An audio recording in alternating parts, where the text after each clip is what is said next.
Hello, and welcome back to episode 4 of our podcast. Today we have a good friend of ours, the founder of Youth Sheds, Scott Jenkinson. Hello. And friend. Yeah, Yes, absolutely. You said friend. I did say friend. Scott's a good friend of ours. We've been working together for a few years. We've done loads of stuff together.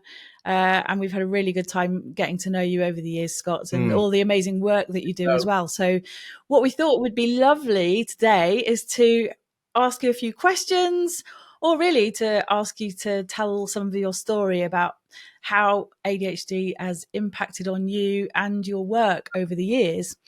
So, Scott, tell us a little bit about yourself to begin with.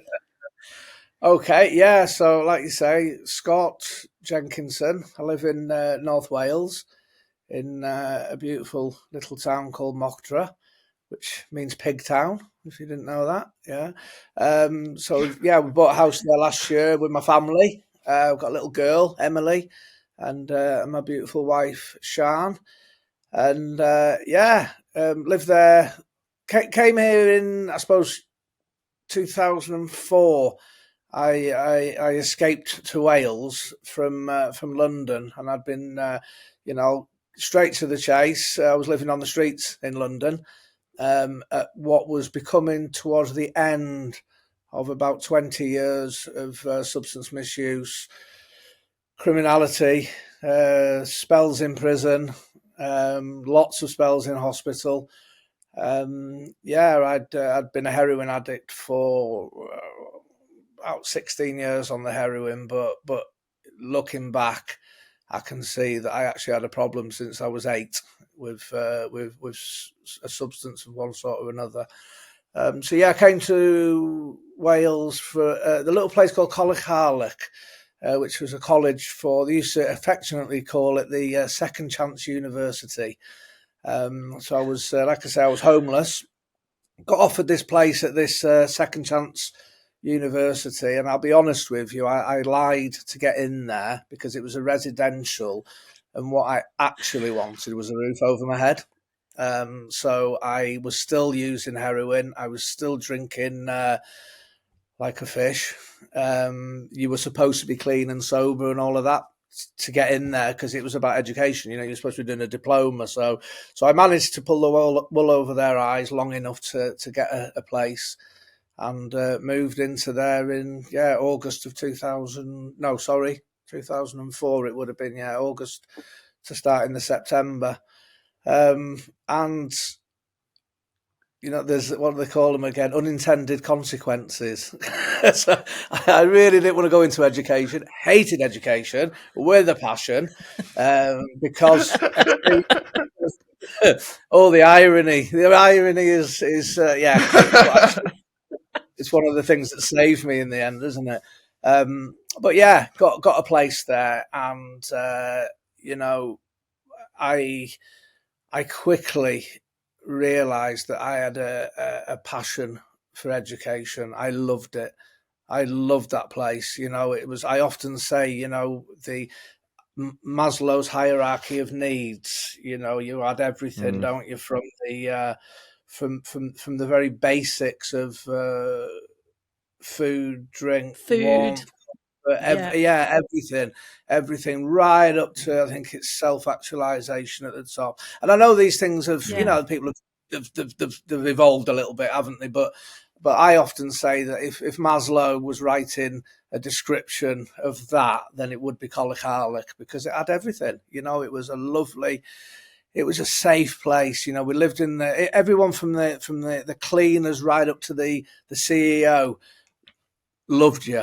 It was great. The cleaners would come in and see you in your bedroom and say, "How you doing, Scott?" And it was just a lovely place. It really was. And like I say, I met a teacher there, Mark Jenkins. He was the psychology teacher, and he became very influential in my life. So, and because of that, I pursued.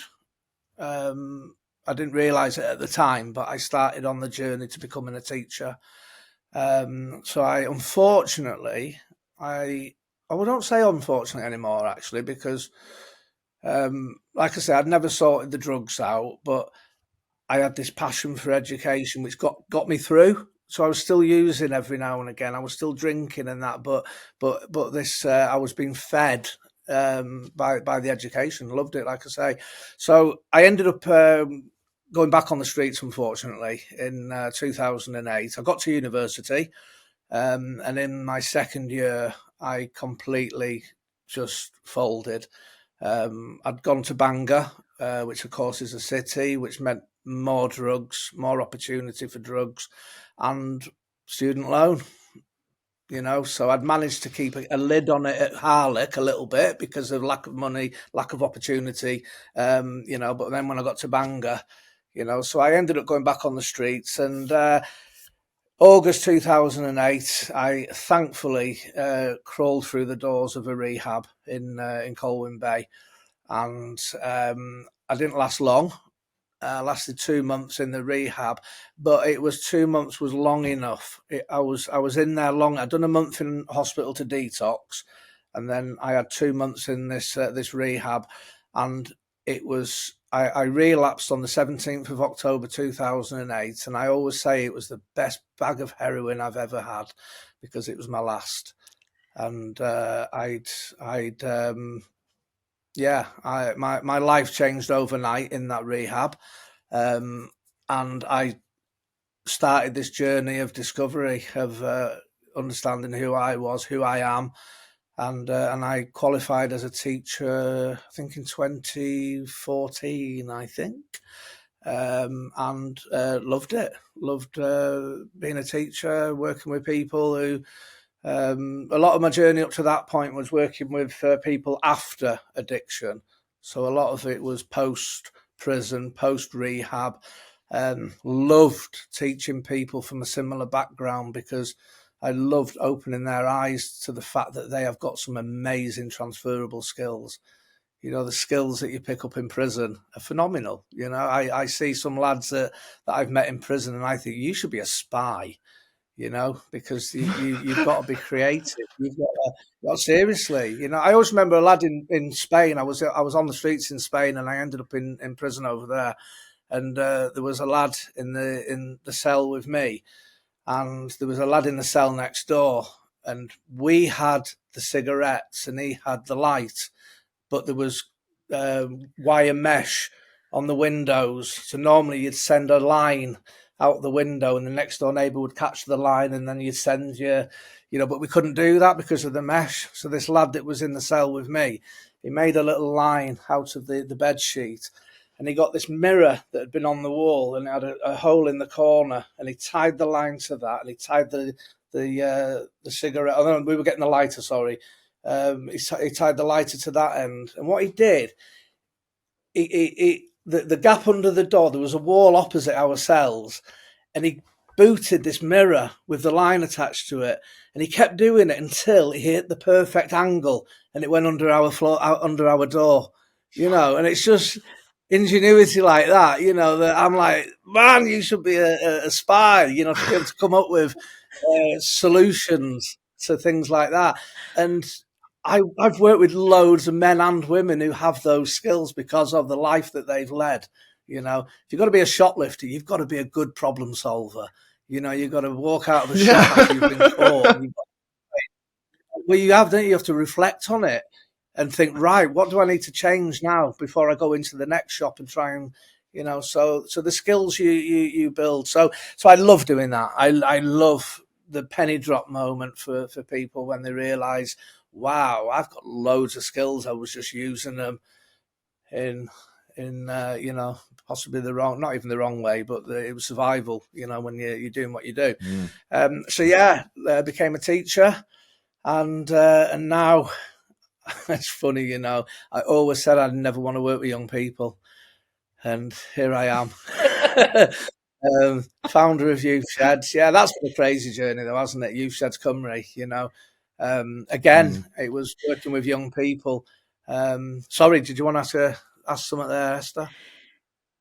I was going to, before we get on to Youth Sheds, which is an amazing thing, I just wanted to explore a little bit more about, it took you a few times to find your road to recovery. It took you a couple of kind of, I don't want to say false starts because it wasn't false starts, but like ups and downs and dips in the journey, you know? So just wondering, in the light of what you now know about ADHD as a condition, have you got any reflections about what that has meant to you through your life up until that point? I understand it now. You know, I could now, because I really got to be honest with you. I don't think I'd really heard of ADHD until probably 2000. It'd be after I left rehab, after I became a teacher. I didn't even read or learn much about ADHD when I did my PGCE. You know, it was really when I started working with young people. That's when because that's what I'd get referrals and it'd be ADHD stamped across the referrals and that. And then, you know, I've met people along the way and many people, not just yourself. I mean, my new member of staff, she said to me, she said she knew I had it within the first 10 minutes of meeting me, and she has ADHD as well, you know. So it's only been the last few years where I've really learnt about it, and yeah, it makes sense. My life makes sense now. My head makes sense, and I can see that right from when I was a child. And I think it answers as well why some people become addicts and some people don't.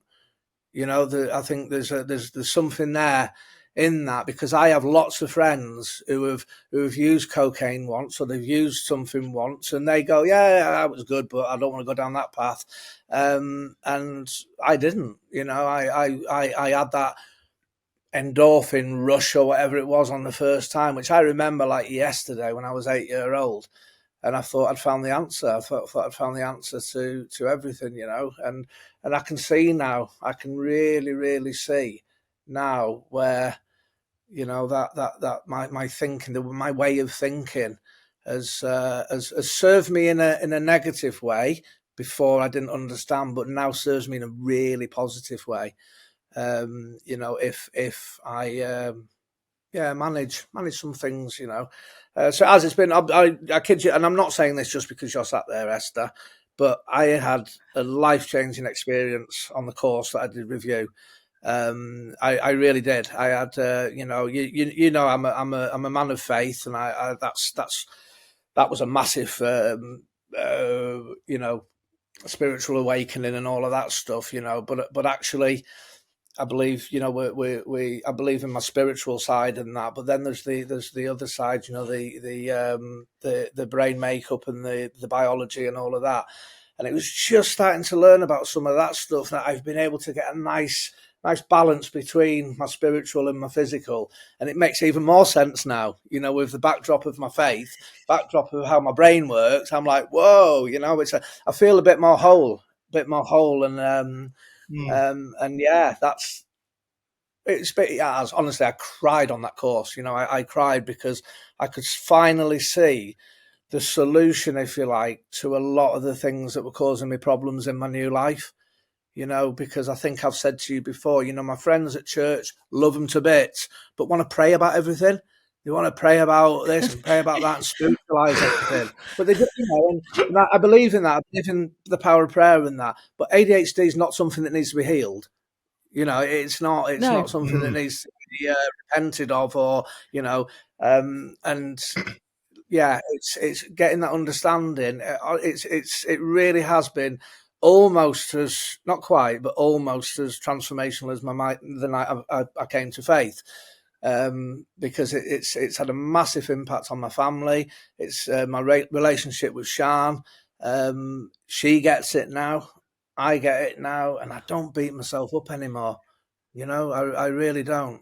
Which was before I was, because I just thought I was selfish, and I was too impulsive, and as I've said before, you know, I'd sell everything, because I was all or nothing. You know, so yeah. Sorry if I ramble on there. Yeah. But yeah. No, not at all. I was just going to say an example of, because you love fishing, don't you? And Yes. when you said that you impulsively wanted to both buy everything and sell everything, it just reminded me of your fishing hobby. It's been a pattern. It's been a pattern that until it's been one of the things that I thought I was just selfish about, because when I left rehab, I got into my scooters. I always wanted a scooter when I was younger, a Lambretta, and I soon got one after I left rehab and that. But then within 3 years, my whole life revolved around Lambrettas, and I had the fastest one in North Wales, and it was, shiny stuff, buying shiny stuff all the time. I had a £10,000 Lambretta engine, a race engine, yeah. Probably, I really mean it when it was the fastest in North Wales, because I had this thing brought over from Italy that was new at the time, and no one else had them, So, but I was using it to ride around the Orme. That absolute insanity. I was riding around a 5-mile circuit on this £10,000 engine, that was belonged on a so and yeah, it engulfed me. Everything engulfs me, So that was that. So then it was right. I've got to give that up, because I just kept buying more and more and more and chasing more speed, more power. And it couldn't get any better. That was where I got to. It couldn't get any. So that was it. Overnight, get rid of the lot. So I sold everything. Thankfully, I don't really regret it afterwards, because I'm on to the next thing then anyway. That's good. Yeah. I'm not in a wallow in the pit of, I'm like, ooh, I've got money now. What can I buy? And I'm like seeking the next thing. The next thing was fish tanks. Oh, my days. Lewis, mate, right? I bought a fish tank about this big. Yeah. Within 6 months, I had a 10-foot, like 200-gallon fish tank, but it was a full reef, right? I had the full reef, yeah. Not bonkers, right? I had anemones that were about this big. Not enough. Right? That wasn't enough. So then I started breeding clownfish. I had thousands of clownfish, right? Now, I don't know. Now, this is where it got even worse, though, right? Now, remembering my background, drug addict, drug dealer, and all of that stuff, right? You cannot feed clownfish babies the food they need direct, yeah? So you have to grow this algae, yeah? And then I can't remember the name of it now, but then you have to get this, so you got this phytoplankton, and then you have these, I forget the name of them, but they're like, for want of a better word, like a little sort of shrimpy type thing. They eat that, okay. And then the clownfish eat that, and then they get fed what's in the yeah. But what you have to grow the stuff, right? So my attic, yeah, I had what, if it was cannabis, it would be called a farm. Right, I had lights. In my attic, yeah, I had great big growing lights with bottles and bottles of phytoplankton. How the front door never got kicked in by the police, But if it had snowed, your roof would have been the only one on the street without snow on it. Yeah. But that's just an example of how far I take things. So then it was okay. That then got in the way of family, because you have to really keep on top of that. It's expensive, it's time consuming, it's whatnot. So then all of that had to go, because that starts getting in the way of family and friends and, everything in life, because I get consumed, absolutely consumed with it, which actually served me well in getting into recovery, because I got consumed with recovery. I got consumed with my faith, wasn't quite walking on water, not yet, but that's what my mind goes like. I'm going to be full. If I'm going to do it, I do it, but I don't do it. I don't say that consciously. I don't go, right, I'm going to be the best, have the best Lambretta in the world. I'm going to have the biggest fish tank in the world. It just happens. It happens. And this was the problem, you see. Everyone else saw it. I used to get really upset with having to give everything up again, as we've spoken about, Esther. And then my fishing. Now, my fishing, got rid of the fish tanks, threw myself into work, which is when I started youth sheds, and then the brain starts going again. So it was fishing. So, mate, I bought a pole. I bought a little fishing pole just to go for a couple of hours. within 2 months, I had the full match. You know that saying, isn't there? All the gear and no idea. That was me. All the gear and no idea. I rocked up at fishing lakes looking like I've been fishing for like 30 years or something. Got everything, the clothes, and I hadn't a clue what I was doing. I hadn't got a clue what I was doing. So, so that I quickly got bored of the normal fishing.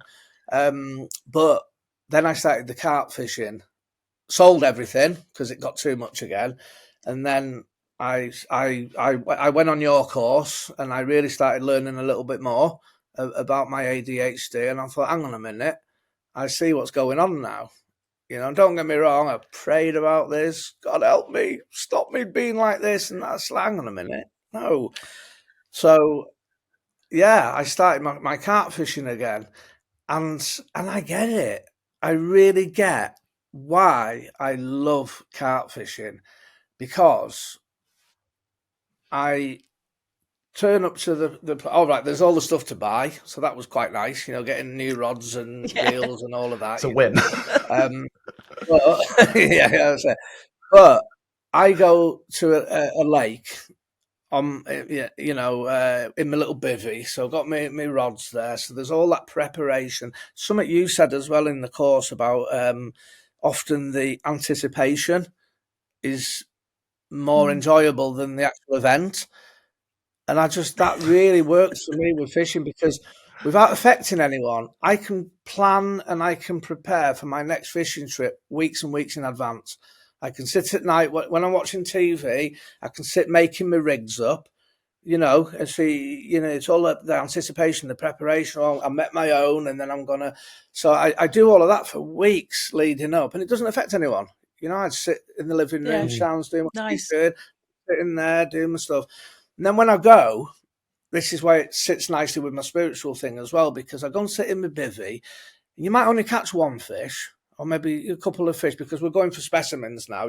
Obviously I've gone beyond tiddlers now. I'm like, I want big, massive, but there's a moment you're on the bank and it's completely peaceful and you've set up and everything. The sun's gone down and your bite alarms are on. When every now and again you'll just hear a little beep on the alarm, and boom, you get a little hit, a little dopamine. You're like, whoa, and then it'll go again. And one of the kids that I work with, he put fish in.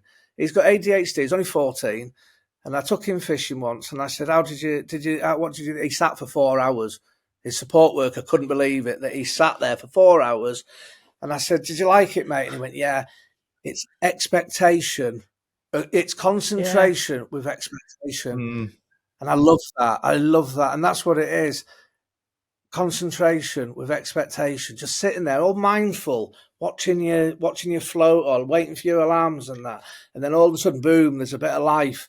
And, and but being able to understand that now, I can, and like I've said to you before, I've come to the point where I need to sell everything again. But I don't now. Yes. What I do is I've got things in place now that when I get to that point, which I don't get to as much now because I'm managing other stuff in the home, and with me and Sian and Emily, it's not getting in the way like it used to, because I'm seeing the signs. I'm seeing the signs starting to come, and I can manage them much better. But yeah, it's I do love my fishing, and having an understanding of my condition now means I can carry on enjoying it instead of getting rid of everything. And all my mates are disappointed though, because all my mates buy my stuff off me for cheap. So they're they're waiting for me to sell it. It's not happening. So it is. It's great. Understanding that endorphin thing as well.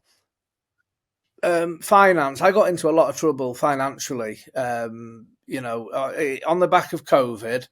Both of us were self-employed. Both of us, Sian's wages went overnight. I carried on spending like I did when we had, wages coming in, two wages coming in. And I got into a bit of trouble, and I started balance transfer cards and all that malarkey. I learned the hard way about financial management with ADHD. But you know what I get a buzz out of now? I get a buzz out of managing it and zeroing the card.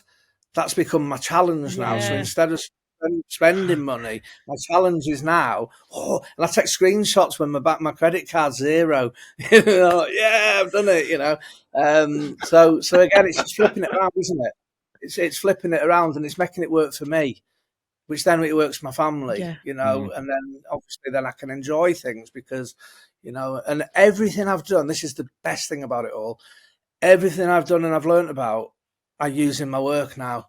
Everything, whether it's fishing, building engines, whatever it is, I use it in my work, and it's great.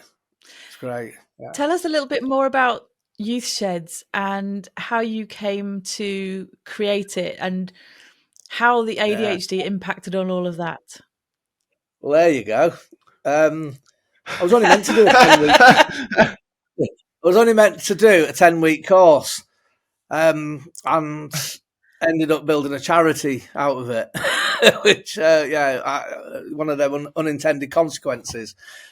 So I got really fed up with the system of employability skills. I know you were involved in employability skills stuff, weren't you? A little. A little bit. Right. So the scenario that people have to do at the end of, the assessment. I always found that it was a missed opportunity to do it for real. So I would do employability skills, and then you'd have to sit the control task at the end, and people would go through the motions and demonstrate the skills that they had to meet the needs of the scenario. Yeah. So what I did when I was doing employability skills, I would give them a scenario, but I would make them do it in the real world. So I would say, right, you've been asked by your local council to do a volunteer course in your local town. So I would write a similar sort of scenario and say, right, you've been asked, and I would give them a scenario that would be achievable in the real world. And I would say, right, so the first week, what I would do, I'd say, I've got a group of people, and I'd say, right, I want you to choose a demographic, a people group that you want to do something good for. And the following week, so they would have to negotiate with each other in the group who they were going to do something nice for. So the usual suspects would always come up. So disabled, elderly, children with special needs, things, those would usually come up. And usually because somebody in the group would have somebody in their family that, so you might have a couple in the group who've got a deaf member of the family. So, the group might agree, let's do something for the deaf then, because John's auntie's deaf. And, so that, using that as an example, I'd say to the group then, right, you've got to go and find a deaf group that needs something doing. No strings attached. You've got to approach the group and say, right, we're doing this course, Onwards and Upwards, I called it. And we're doing this course. Our teacher has told us we need to come and find somebody to do something nice for. What can we do for you? So now I'm going to change the example, actually. The best example of this was a group of people in rehab. They wanted to do something for children with additional needs. Yeah, but I told them, you're not allowed to choose a big multinational charity. You've got to find a grassroots charity that needs something. So they found this place in Towyn called Create a Smile. And all these fellas, it was hilarious because it was 12 men and women who were all in rehab and just raw in rehab, and they are loving life, and they rocked up to this place and they went, right, we're all on this course and we want to do something for you. And Sharon, as we know now, she was like, okay, what do you want to do? And they were like, anything. We're told we've got to do a project in the community that's got to do something nice for you. And she said, right, she said, I'll tell you what we've got. We've just had funding for a soft play centre to be put in our centre for the kids, but we forgot to put money in for the painting. She said it would be great if you lot could come in and paint the centre for us. Only a little church hall it was, been converted into a children's centre. So they had 8 weeks then to plan, organise, fundraise, everything to deliver on the 10th week what it is they were promising, and then in the 11th and 12th they would reflect on what they'd done over that course, and that would be the time when I would show them the employability skills that they'd developed in their old life. And I would say, do you realise you've been doing all? So what we would do, I would gently guide them into using the people who had the lived experience that would really suit the job. So a good example would be Craig from Wrexham. Craig, ADHD, gift of the gab. He could sell sand to the Arabs. Yeah. So we got him going out doing the fundraising and asking for donations and stuff like that. You know what I mean? So it was using their personal traits. So this group, they said they were going to do a 24-hour Carol Smiley style painting of this centre. Yeah. 12 ex-addicts all at it. They did it in about 4 hours. Yeah, they went in and they completely blitzed the end. They did. It was amazing what they did. You know, they were absolutely on fire. But what we always said was as well, we want to go above and beyond. So we said we're just going to paint your centre for you. But because of Craig's gift of the gab, we managed to get a massive wallpapering table in the centre full of toys that we'd managed to get from local shops. There was PlayStations on there. There was everything, you know what I mean? And then we had a big celebration at the end. Wow. And it was amazing, and these guys all in rehab, the women and the staff from the centre had never met a drug addict before. So it transformed their they're just like us, aren't they? Aren't they amazing people? They were expecting, I don't know. But so that thing was really successful. I delivered it a few times, and then I was invited to work with a group of youngsters in Denby. They were in a homeless prevention unit for young people, and I was asked to deliver the same course to them. So I did it. I did a group with them, and they did something for children. And then I was invited to do it again with the same group, to do another project with them. And this time, though, they asked me if I would talk to 2 children who were banned from the centre we were delivering it at, and the centre was run by Group Connecting, the housing association. The boy's mum was at risk of losing her tenancy because of the 2 boys. Guess what they've got?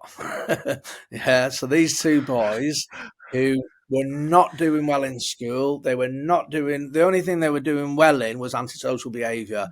They were masters at that. Yeah.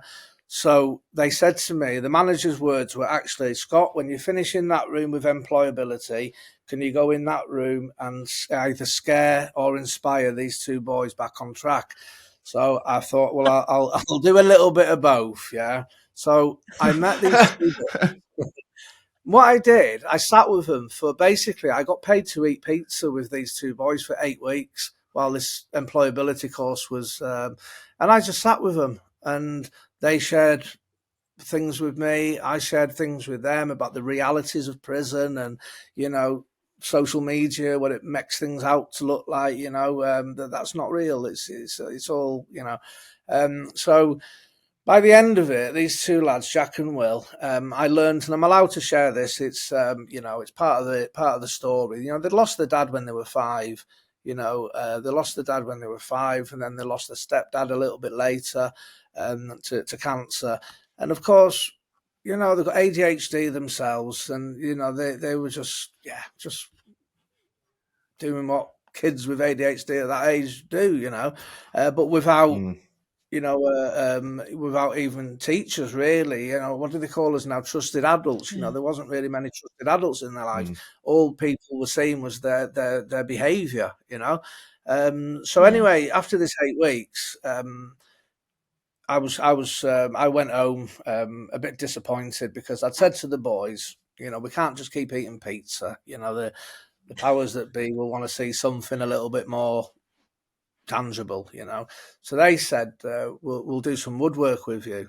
And I said, okay, then if I can find somewhere to do a bit of woodwork, would you do some? And they said, yeah, we'll do that. And I said, and I said, I'll tell you what, they wanted a gym pass off me, which I wouldn't give them. I said, no, I'm not going to reward, bad behaviour. I said, we start working together and we'll make something and we'll sell it. And then you can have your gym pass out of that. That's a nice compromise, So they agreed that. Now, the end of 2017, I went home and I got really disappointed because I didn't get the woodwork thing up and running. And I look back now and I can see that I was still outcomes and targets driven, which is why I left self-employed, because I didn't want to be outcomes and target driven, in the world that we were in. So I said to my wife, Sharon, I said, it's been a waste. I said, I haven't had the tools. I haven't got a space for them. And, and anyway, I got this phone call from a woman. She phoned and she said, hi, is that Scott from 428 training? And I said, yeah. She said, you don't know me, but I'm the housing officer for the boys. And we've just had a multi-agency meeting and everyone's singing their praises. They've not been on the police radar for 2 months. Before this, it was every night,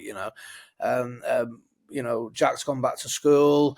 They're attending things, I suppose, all of this. And I was like, oh, brilliant. Because I thought it was, critical, and she said, no. And she said, we invited them into the meeting and they were asked, what has Scott done with you? And they simply said, he listened, he listened. And that was enough for them to, and obviously I'd started building a relationship with them as well. And so that really spurred me on. And in the January, I went back in and I got another 10-week course to run. And I thought, right, this time their scenario, I said to the employability lot, all right, your scenario is you both know Jack and Will. You've either been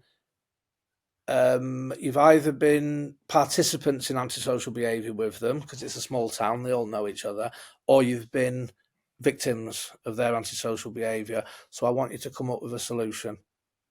Not a biggie, was it? Come up with a solution to antisocial behaviour for 2 boys with ADHD.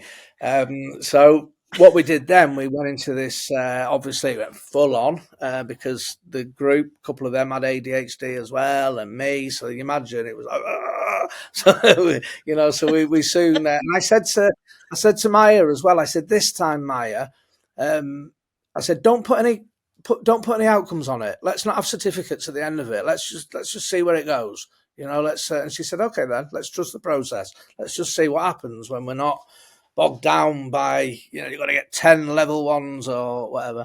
And that was the critical thing for it as well, because it allowed us to be stupidly creative with how we are and just take chances. And, and I've got to be honest, Group Cynefin trustees didn't know they had a youth shed until it won the best homeless project in the United Kingdom.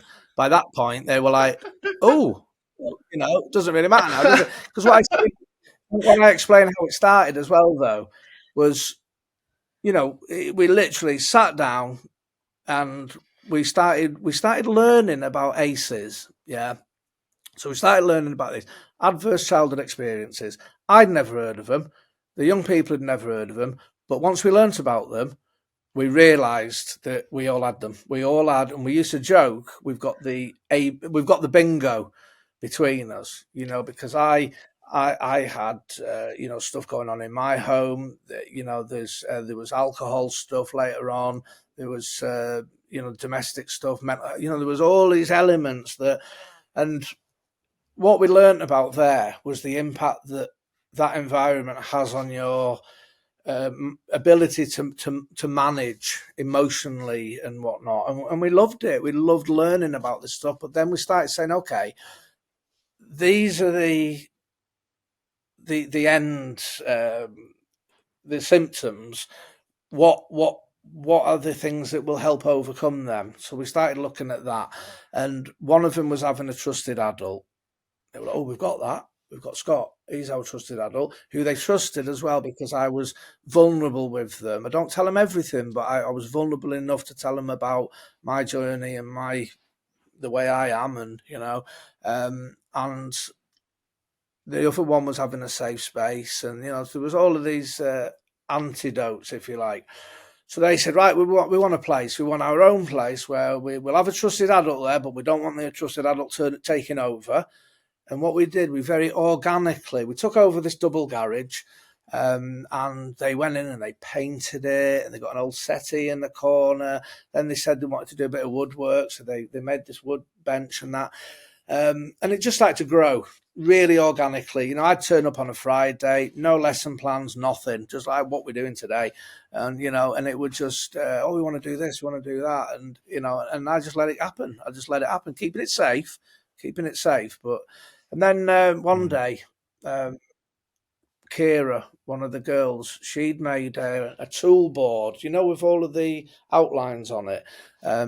Yeah. They thought, they thought they were doing it because it's a nice place to hang your tools and that.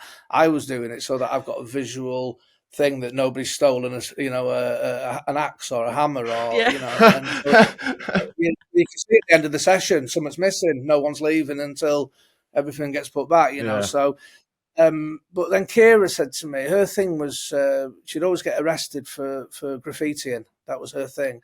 And she made this tool board, and she went, "Oh, Scott, can I tag this like I would if I was on the street?" And I said, "Yeah, of course you can, mate. You made it. Tag away." And she went, "Oh, this is ace. I can do things with what I get in trouble for in a good way." So that was a little moment. And then she looked up as she was putting it on with Will. So Will was there drilling into the wall, you know.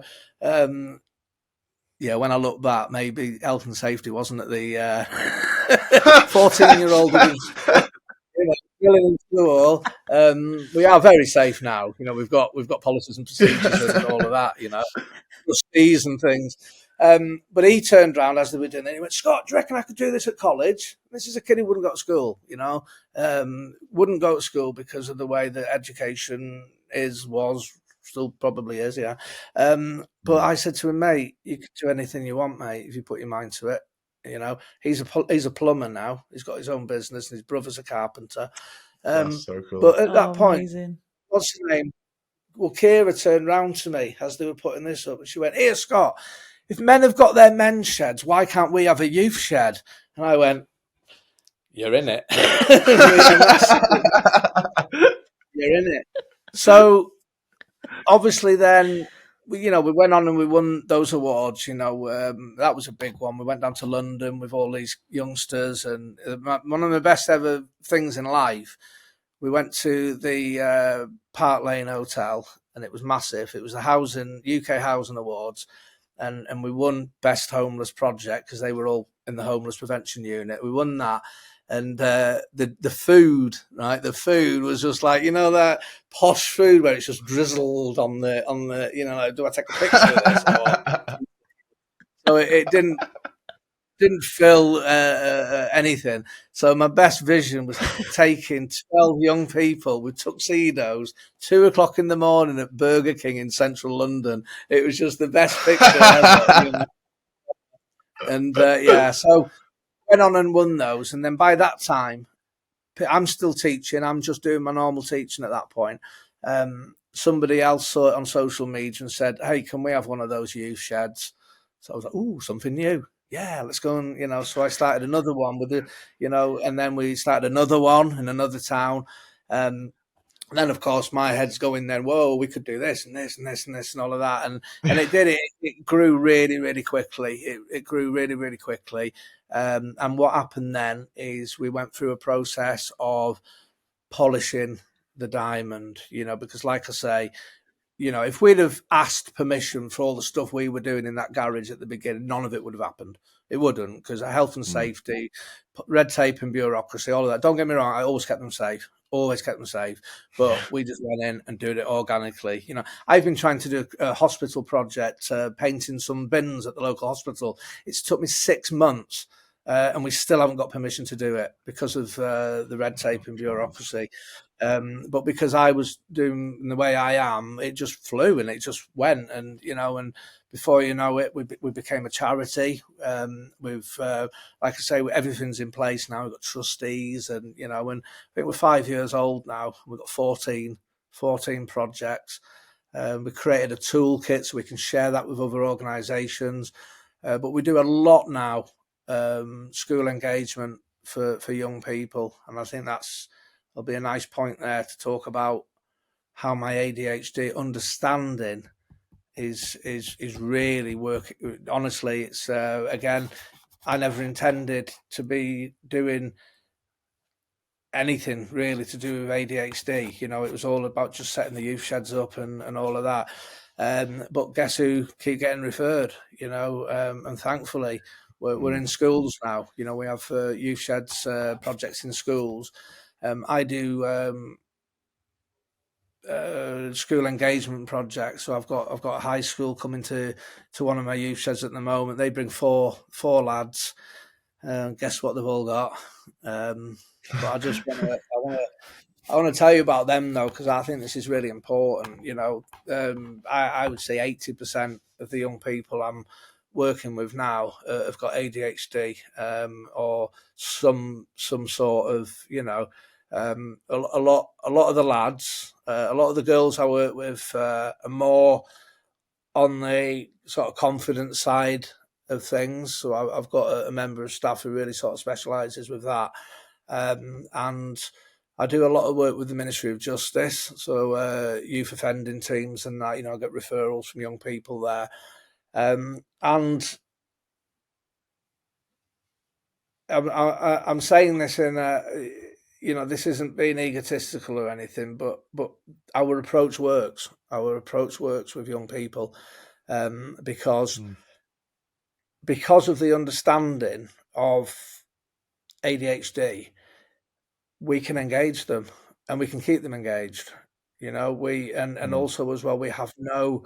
When the young people come to us to a youth shed or into a mentoring thing with me, we don't really have a plan. We don't. I say to them, like, what's gonna make this work? And like at first they're like, oh, I don't know. And then we start talking about ADHD. We start talking about the things that they enjoy doing, and before you know it, we'll just get the thing that might work for them. But then it's being flexible then, because I can start to see them getting a little bit bored, and I'm like, should we go fishing? Yeah, and it's just in that moment, rather than going, I'll just let you get bored, and then I'll start dealing with the behaviour. Then I'll kick you out, and then we'll see you next week.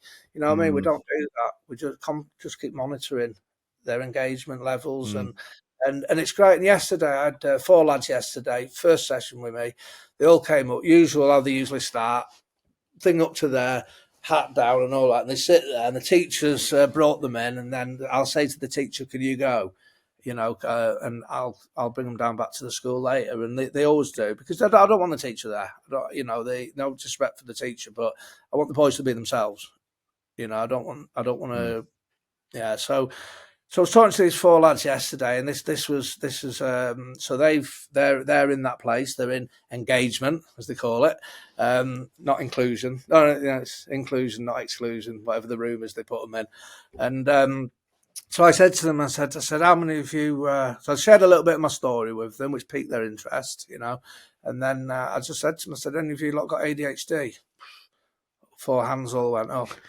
And I said, all right. And I said, do you know what it is? Do you know, has anyone ever, no, I got diagnosed 2 years ago. And I said, but did anyone ever sit down with you and talk it through with you?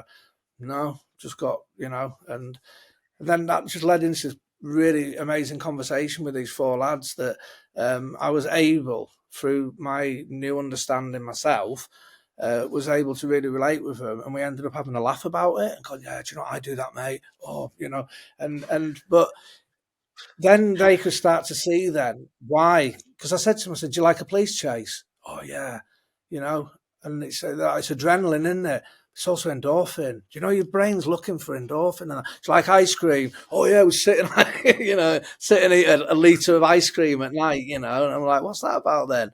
Endorphins. You know what I mean? What's it called again? Is endorphin, isn't it? Dopamine. But yeah, it's dopamine. That was it. Sorry. Yeah.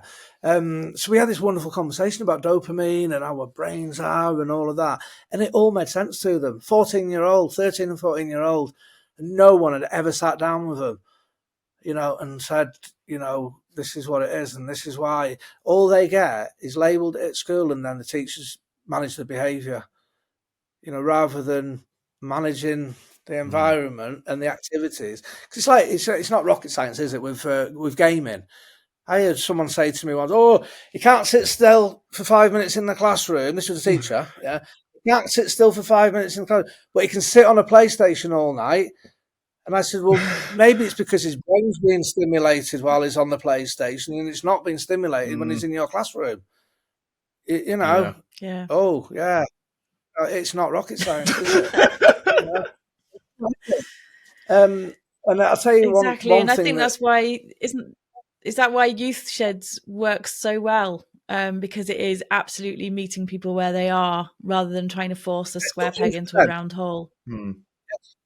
I went to Holyhead High School. I was invited in there last year, and they said, "Oh, we want." And this is another thing about it as well, is numbers.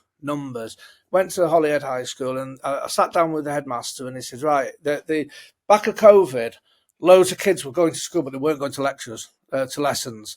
They were roaming the corridors, so they wanted the safety of the school and the thing with their friends." Socializing, but they didn't want to go to classrooms. Yeah. And it was a particular age group that were affected because of COVID. So this headmaster invited me in, and he said, "Right, what are you going to do with them?" And I said, "I don't know." And he went, "What do you mean you don't know?" And I said, "Well, I'll sit down with them. I'll have pizza. We'll do a bit of mind mapping." And he went, "Really?" And I said, "Yeah." And he said, "Do you know what, Scott?" He said, "That is a breath of fresh air." And I said, "Oh, why?" He said, "You're the fourth organisation that I've invited in today. The other three organisations came in with a fully worked out plan.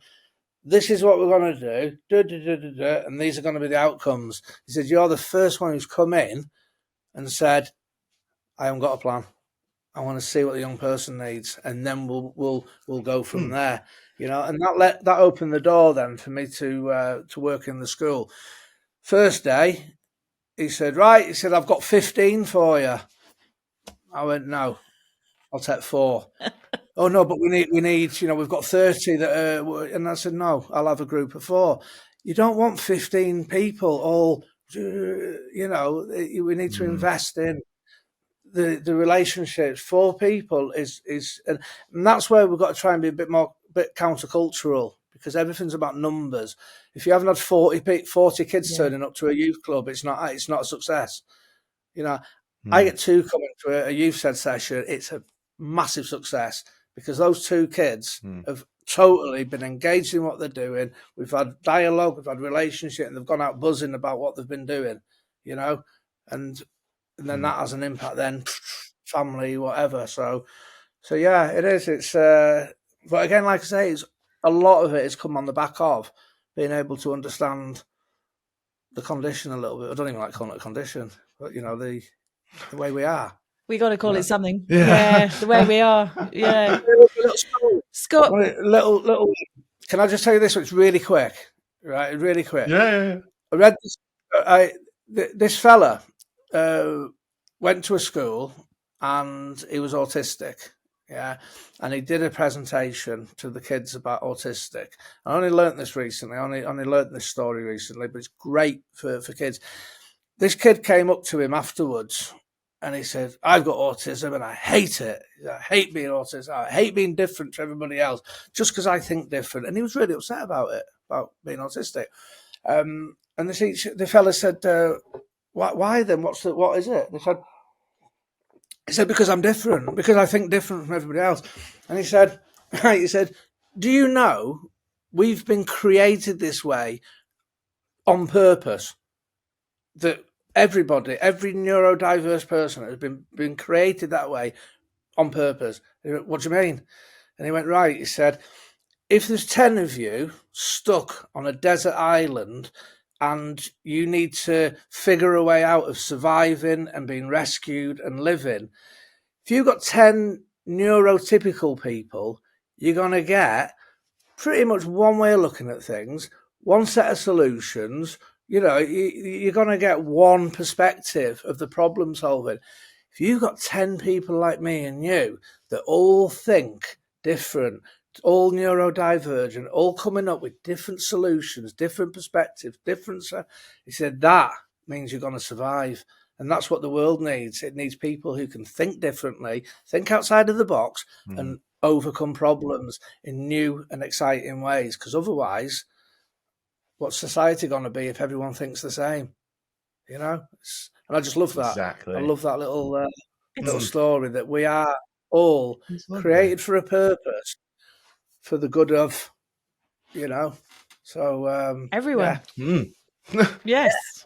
Hey, isn't it? And that's probably why there's so many of us, because we make society go along. It is, isn't it? You know, if everyone thought the same, you know, we'd all be watching Love Island and just. Sorry to any Love Island fans. Yeah, all three of you. Scott, it's been absolutely amazing talking to you. We really, really appreciate your time. Thank you for sharing your stories. You have so many stories, and we've just heard a tiny fraction of them today. Yeah. But it's been wonderful. And if people want to get in touch with you, we can put your website. Youth Sheds, if put the Youth Sheds website here and 428 training website, that would be great. That would be great. Thank you. Our editor's lovely. And Scott, just thank you so much again for giving up your time and letting us into your world. We really, really appreciate it. Thank you guys as well, you know, because you know, viewers won't know, but you both have been really, really influential in my journey, you know, and to see, I've got to say it, Lewis, where you're at now, what you're doing with your life now is that inspires me so much to get on and do what we're doing, isn't it? You know, it does. Thank it you, really man. does. You know, Thank you, man. Yeah, I feel that. And any relationship is all. Thanks, keep man. doing the VR as well. Yes, I am. I don't think I'll ever stop. But it works, doesn't it? Well, thank you, Scott. Yeah, definitely. We'll leave it there. Thank you to everyone for watching. Thank you, Scott. Thank you. Well done, Lewis. Yeah, don't forget to subscribe. Like and subscribe. And we'll see you again next time. Yeah. Thank you. Thank you. See ya. Bye. See ya. Right. Bye-bye.